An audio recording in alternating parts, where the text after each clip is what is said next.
Hello everyone, this is physics. We're combining 3 units in one this time because this is what we studied the second week. Yeah. Unit 3.01 to 3.03, all about moments. Alright. So, what the heck are moments? Moments are turning force created when there's a pivot. So it's not the actual force, it's just the turning force. But most of the time the turning force is much more than the original force. This is because of m over fd. Moments over force times distance. This is the moments equation. As you can see, force times distance equals to the moment. So the larger the distance, the larger the moment. Keep in mind that the distance has to be perpendicular to the force. It can't just be in any direction, Alright. Examples. Alright. Here's some examples. So you see, you drive down the road, you drive down Guthrie Highway, and suddenly your car breaks down. You got a flat tire. That's too bad. You ran over a very hard squirrel. Anyway, so you gotta change the tire now, right?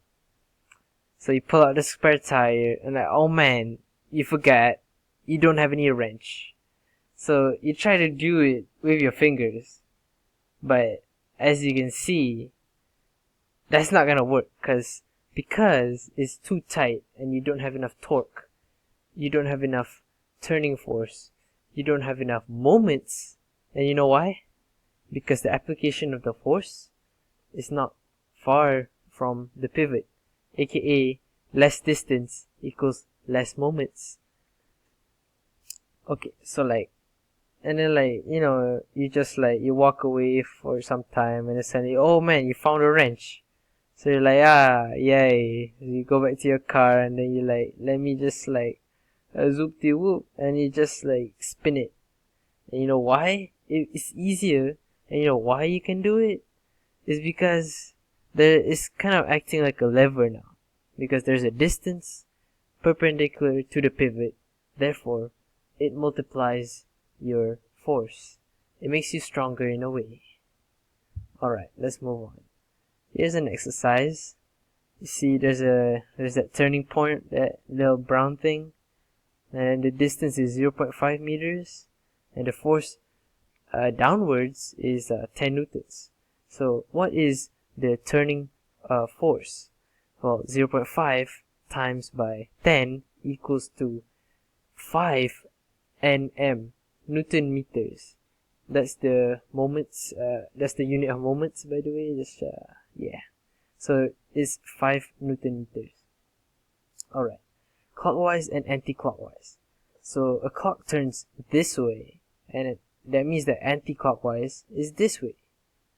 That's simple, right? Just clockwise, anti-clockwise. Just remember how a clock looks, and yeah, bada bing, bada boom. Principle of moments. The rule states, if an object is in equilibrium, the clockwise moment is the same as the anti-clockwise moment. If an object is balanced, both direction of rotation is the same. So as you can see down here, the pivot is in the middle of a 20-meter rod, and there's two dudes, both equally the same mass, so 10 kgs both, and as you can see, it's balanced, and the clockwise moment is 10 times 10, which is 100. That's the clockwise moment, and the anti-clockwise moment is 10 times 10, which is also 100. So as you can see, 100 and 100 is equal. Alright, let's move on. Here's a bit of a trick. So you can see, right, that on the left side there's a weight, but the weight is quite smaller compared to the right one, which is 20 newtons, and on the left is 10. So how do we balance this? Just man, that's almost impossible, but no, it's not. All you gotta do is just space out the smaller one by a bit so that it multiplies and the moment is equal to the moment on the right as well. So as you can see, 10 times 10 times 2 equals 20 nm, and 20 times 1 equals to 20 nm. So the clockwise moment and the anti-clockwise moment is the same. Alright, so center of mass. Center of mass is the center of any object. More precisely, is the center of gravity, which means that any object will be balanced if hung or balanced from this point. So like, as you can see on the left, this guy is using his finger to balance this stick or whatever. Yeah, wow, that's really impressive, but nothing compared to the right. Look at this guy. Damn, that's a hammer. Anyways, how to find the center? If you find the center of a uniform object like a rectangle or a circle or a triangle, you can just draw lines from each corner, and where they meet is the center of gravity.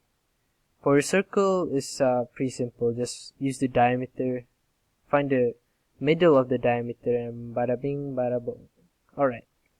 However, if it's an irregular shaped object, we need to hang it from the corner with a string and draw a line straight down from it. We do this two or more corners and we get the center.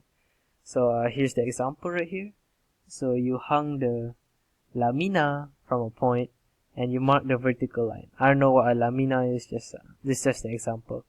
Anyways, you hang it from that corner, you hang it from another, and that's the center of mass. If you keep doing this to all the other corners, it's just gonna end up with the same point. Don't even bother. Just do 2 points. Anyways, stability. The box, as you can see, is stable when the center is over the point of contact with the ground. However, when it goes over it, the box starts to tip over. So like you can see, the center of gravity is right there, and the point of contact of the ground is right here over A. And here it is like right on the equilibrium. It's like boom, you know, on the verge of tipping, and over here is like in the middle of tipping over. I mean, like this is frozen in time for some reason. Alright. To be more stable, you have to have a big base and a heavy weight. A heavy weight makes it harder to tip over, and a big base is makes it have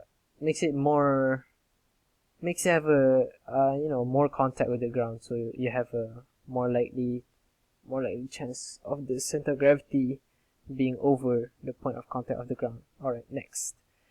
States of equilibrium. There are 3 states of equilibrium. Easy to remember. So there's stable, unstable, and neutral. So stable is pretty simple. It's just stable. You don't touch it, it won't move. Unstable. Unstable is if you don't touch it, it will move regardless because it's just unstable. Alright, neutral is a bit special. It's a bit of both. You don't touch it, nothing happens. But if you do touch it, it will move. Alright, more examples on moments. So as you can see, this is like the before, but it's a bit different. So 20 times 12, oh hold on, let me get a calculator. 20 times 12 is 240, and 8 times, oh yeah, it is a question anyways. Yeah, 240, right. So that's the anti-clockwise moment. So on the clockwise moment, we're trying to find the force of that right object over there. So it's 8, right? So all we have to do is just 240 divided by 8, and we get 30 newtons. That is the force of the object on the right. Alright, that's all for today. Alright, goodbye.